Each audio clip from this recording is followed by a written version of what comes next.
훌륭한 회사를 적당한 가격에 사는 기술. 복리는 시간을 친구로 만들 때 가장 강력해진다를 평생 투자 철학으로 보여준 워렌 버핏. 세계 금융사에서 가장 압도적인 성과를 남긴 투자자를 꼽으라면 단연 워렌 버핏이다.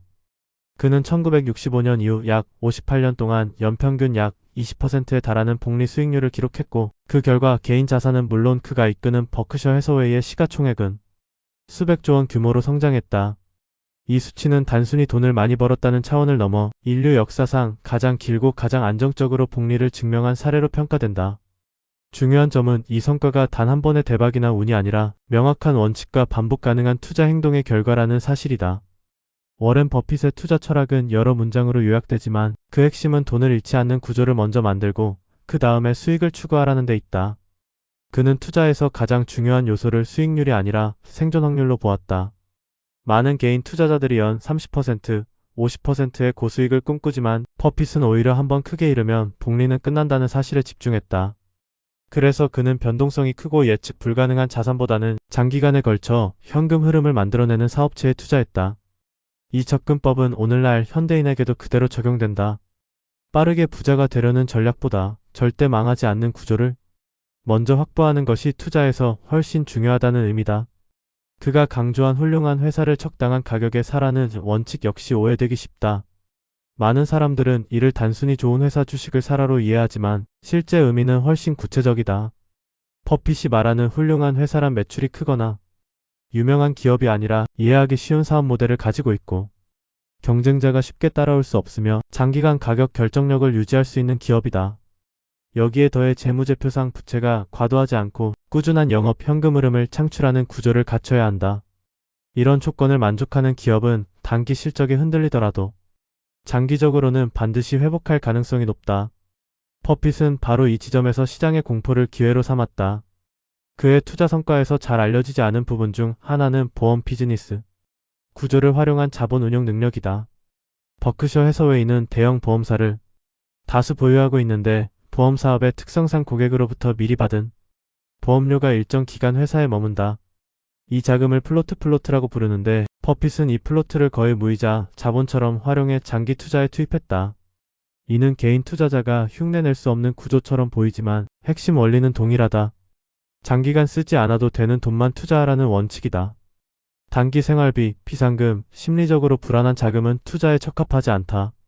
반대로 10년, 20년 이상 손대지 않아도 되는 자금은 복리의 힘을 극대화할 수 있다. 버핏이 우리가 가장 좋아하는 보유 기간은 영원이다라고 말한 이유도 여기에 있다. 그는 주식을 사고 파는 행위를 종목 거래가 아니라 사업 인수로 인식했다. 실제로 그는 투자한 기업의 주가를 매일 확인하지 않았고 분기 실적이 조금 흔들린다고 해서 판단을 바꾸지도 않았다. 대신 그 기업의 산업 구조가 변했는지, 경쟁 우위가 훼손됐는지, 소비자 행동이 바뀌었는지 같은 본질적인 요소만 점검했다. 이는 현대 투자자에게 매우 중요한 시사점을 준다. 주가 차트보다 비즈니스 구조를 보는 눈을 먼저 길러야 한다는 것이다. 그의 성과를 수치로 보면 이 원칙의 위력이 더 분명해진다. 워렌 버핏의 순자산 대부분은 50대 이후, 특히 60대 이후에 만들어졌다. 이는 그가 늦게 성공했기 때문이 아니라 복리가 시간이 지날수록 기하급수적으로 작동했기 때문이다. 실제로 그의 자산 중 절반 이상은 최근 20여 년 사이에 형성됐다. 이 사실은 오늘날 20대, 30대 투자자들에게 매우 중요한 메시지를 던진다. 초기 자본이 크지 않더라도 올바른 시장과 올바른 기업 그리고 충분한 시간을 선택한다면 결과는 완전히 달라질 수 있다는 점이다. 또 하나 주목할 부분은 버핏의 매도 기준이다. 그는 가격이 올랐다는 이유만으로 주식을 팔지 않았다. 대신 투자 논리가 훼손되었는지 기업의 질이 변했는지를 기준으로 삼았다. 이 때문에 그는 코카콜라, 아메리칸 익스프레스 같은 기업을 수십 년간 보유할 수 있었다. 현대 투자자들이 흔히 저지르는 실수는 수익이 조금만 나도 팔아버리고 손실이 나면 더 오래 끌고 가는 것이다. 버핏의 방식은 정반대다. 좋은 판단은 오래 유지하고 나쁜 판단은 빨리 수정한다. 그가 시장이 공포에 빠졌을 때 탐욕을 가져라고 말한 것도 단순한 용기가 아니다. 이는 평소에 충분한 공부와 분석이 되어 있을 때만 가능한 행동이다. 공포 국면에서는 정보가 왜곡되고 감정이 판단을 지배한다. 이때 준비된 투자자는 가격과 가치의 괴리를 발견한다. 반대로 준비되지 않은 투자자는 공포에 휩쓸려 잘못된 결정을 내린다. 결국 이 차이가 장기 성과의 격차로 이어진다.